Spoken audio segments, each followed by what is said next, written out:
Estate. You are welcome once again to Police Headquarters.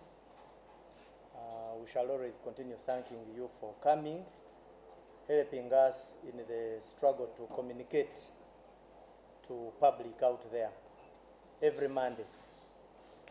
Today I have just a few stories, but I would wish to begin with the one which has become an issue of public interest, and it is generated around a mob justice which occurred on 5th June in Nakawa Division. On 5th June, at around 1400 hours, police registered a case of mob justice. I don't know why even I'm calling it mob justice. Actually, it's mob action in Nakawa Division in Kampala City. You are all aware that one Sydney Gongodya, a 27-year-old male, a professional rugby player and a resident of Simbati Zone, Nigeria, in Wakiso district, was allegedly, it's no longer now just an allegation, but he was attacked and severely beaten by a group of mainly border riders and other members of public on suspicion of theft. As police, we responded to information as soon as we got it regarding the mob action, and upon arrival at the scene,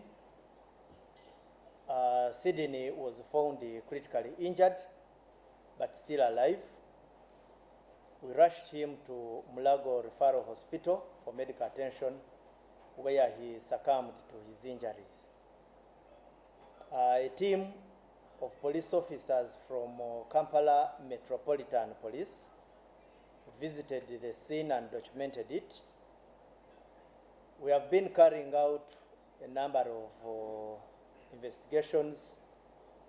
The hunt for suspects is on, and we are glad that the public has picked very keen interest in even identifying the suspects. So far we have 3 in custody, but more, especially those whom you see actively in participation, shall be arrested. They can't hide, or their hiding is very temporary. Now, as Uganda Police Force, we strongly condemn acts of mob justice or mob action. Such actions, and I have repeatedly said it, are unlawful.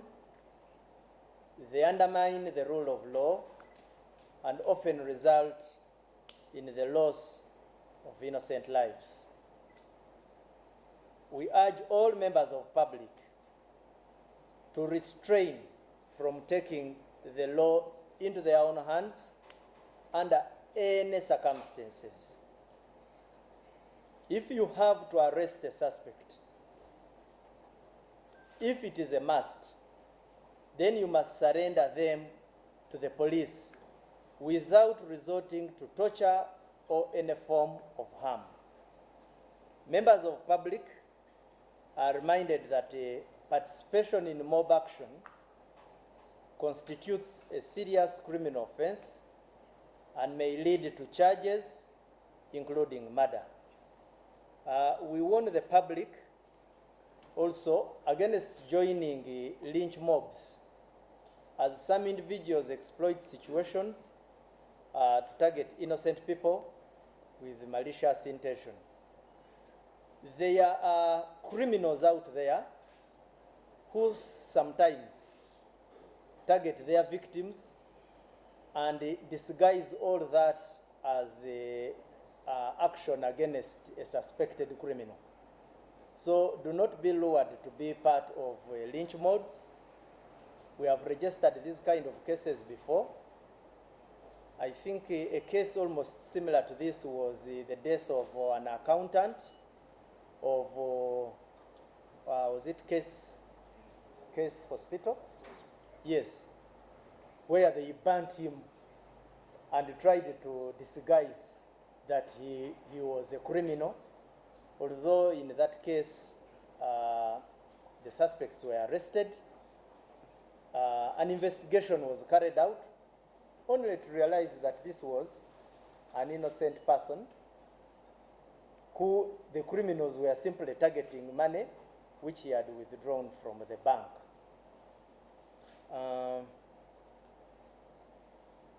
When I was going through the record, I noticed that in the year 2025, if you read our annual crime report, out of 4,238 cases of homicide we registered, 950 cases of them were a result of mob action, which represents 22.4%.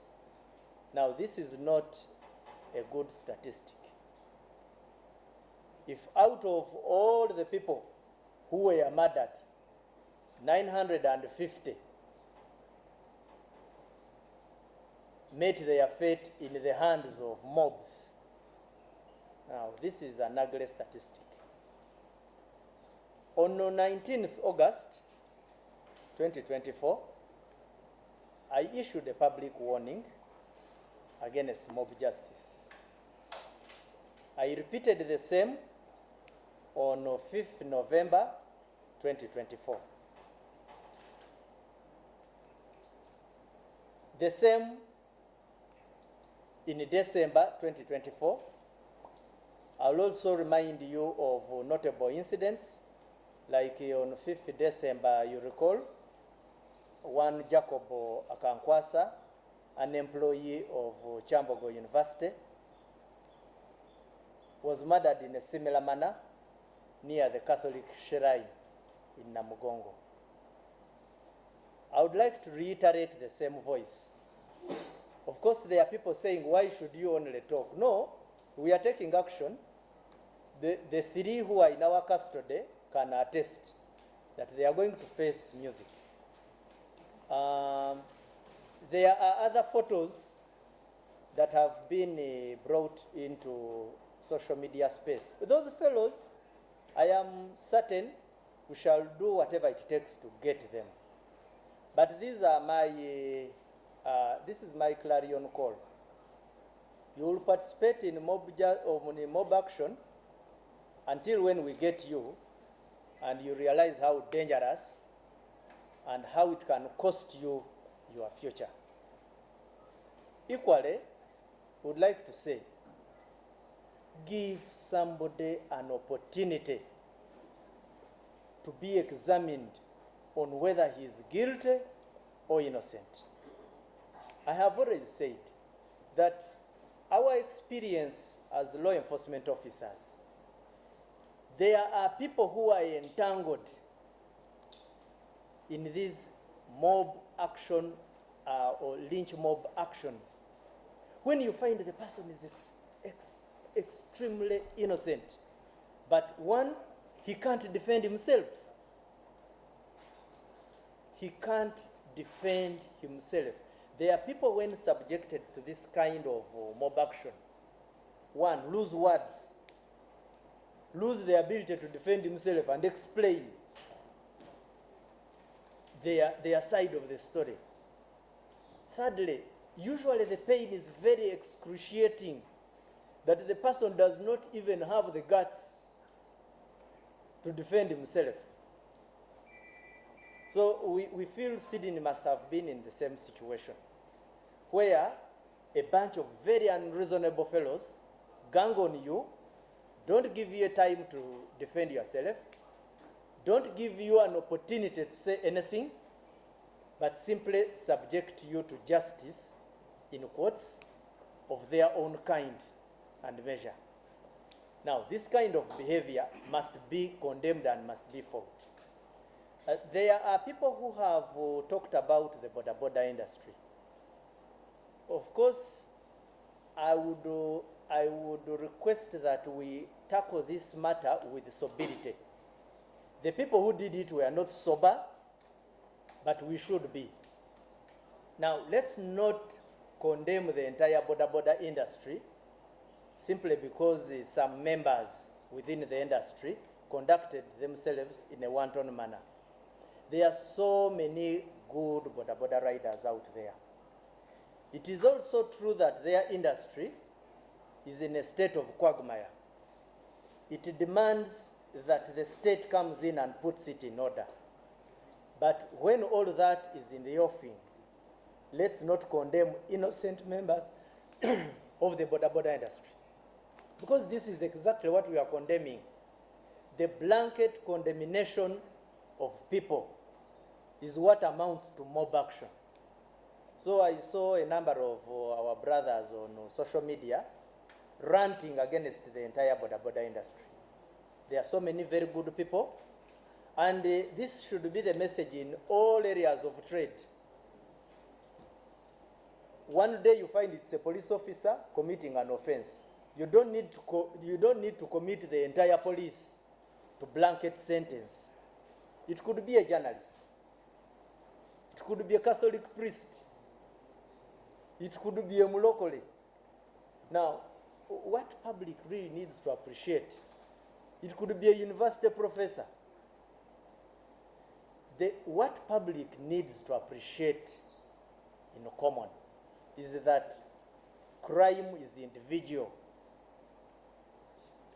It may even have been committed by more than one person, but that person does not represent any creed, does not represent sex, tribe, ethnicity, profession, because in all those trades of life emphasize decorum, good conduct, and general good conduct. So that is my clarion call. Otherwise, I would like to cap it up by saying that the investigations are still on. Police is cognizant of the fact that this is a matter of public concern, and that we shall do everything that it takes to ensure that we hold the people who are involved to account.